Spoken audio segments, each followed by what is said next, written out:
দর্শক, বাংলাদেশ নিয়ে অপপ্রচার চালানো যেন ভারতীয় গণমাধ্যমগুলোর রুটি হয়ে দাঁড়িয়েছে।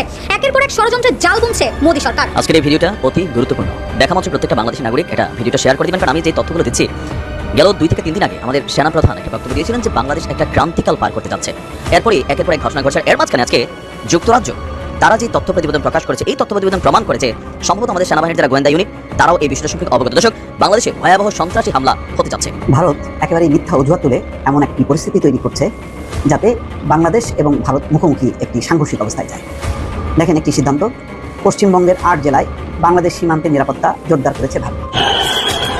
ধর্মীয় সংখ্যালঘু নির্যাতনের কাল্পনিক অভিযোগ এনে ভারতের ত্রিপুরা রাজ্যের আগরতলায় অবস্থিত বাংলাদেশের সহকারী হাইকমিশন প্রাঙ্গণে হামলা ও ভাঙচুর চালায় হিন্দু উগ্রবাদীরা। এই সময় তারা বাংলাদেশের পতাকা ছিঁড়ে ফেলে, ভবনের সামনে থাকা সাইনবোর্ড ভেঙে আগুন ধরিয়ে দেয়। এর প্রতিবাদে সন্ধ্যা থেকে উত্তাল হয়ে ওঠে ঢাকা বিশ্ববিদ্যালয় ক্যাম্পাস। ছাত্র অধিকার পরিষদ, ইনকিলাব মঞ্চের ব্যানারে জড়ো হতে থাকে ছাত্র জনতা। খণ্ড খণ্ড মিছিল নিয়ে বিশ্ববিদ্যালয় ক্যাম্পাস প্রদক্ষিণ করে রাজু ভাস্কর্যের সামনে এসে বিক্ষোভ সমাবেশে মিলিত হয় সবাই। আমরা গণঅভ্যুত্থান ঘটালাম তাদের দাদাগিরি করার জন্য না, ভারতের সাথে সম্পর্ক হবে চোখে চোখ রেখে। আপনি অর্ডার করবেন না, ওদের চোখ বুঝে দাদা করবে, এটা চলবে না। আপনারা বাংলাদেশকে নিয়ে খেলবেন, আমরা 7 সিস্টারকে নিয়ে খেলবো।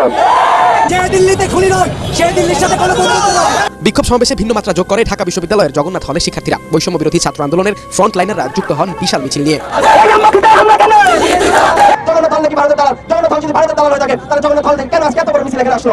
এই বাংলাদেশের সকল নাগরিকের নিরাপত্তা দেওয়ার জন্য বাংলাদেশের সরকারই যথেষ্ট। দিল্লির কোনো মায়াকান্নার দরকার নাই। এই বাংলাদেশে আর কখনো শেখ হাসিনার মতো কোনো দাস তৈরি হবে না যারা বাংলাদেশকে ভারতের চাকরে পরিণত করবে। এই বাংলাদেশে আর কখনো কোনো শেখ হাসিনা তৈরি হতে দেওয়া হবে না। এলো ভিশন মুশকিল আসান অফার। যে কোনো ব্র্যান্ডের পুরনো ফ্রিজ নিয়ে চলে আসুন ভিশন শোরুমে আর নিয়ে যান নতুন ভিশন ফ্রিজ 20% পর্যন্ত ছাড়। বাংলাদেশের সম্প্রীতি আগে যেমন বজায় ছিল, এখন আরো তার চাইতে বেশি বন্ধন সুদৃঢ় হয়েছে। কেউ যেন আমাদের দিকে রক্তচক্ষু দিয়ে না তাকায়। আমাদের বিপ্লব কিভাবে রক্ষা করতে হয় আবুল সাইদ আমাদের দেখিয়ে দিয়েছে। এ সময় ভারতের সাধারণ নাগরিকদের উগ্রবাদী গোষ্ঠীগুলোকে রুখে দেওয়ার আহ্বান জানান সদস্য সচিব আরিফ সোহেল। ভারতের জনগণ, আপনাদের সাথে আমাদের কোনো দুশ্মনী হয়। বাংলাদেশের মানুষ শান্তিপ্রিয়, কিন্তু আপনাদের সরকার যদি বারবার এভাবে আমাদের উপর সাম্রাজ্যবাদী নীতি চাপিয়ে দেয়, যদি আমাদের ভাই আপনাকে খুন করা হয়, যদি আমাদের বোন ফেলানি কাটাতে ছিল থাকে, তাহলে বাংলাদেশের মানুষ বাধ্য হবে সাম্রাজ্যবাদ বিরোধী লড়াইকে আন্তর্জাতিক রূপ দিতে।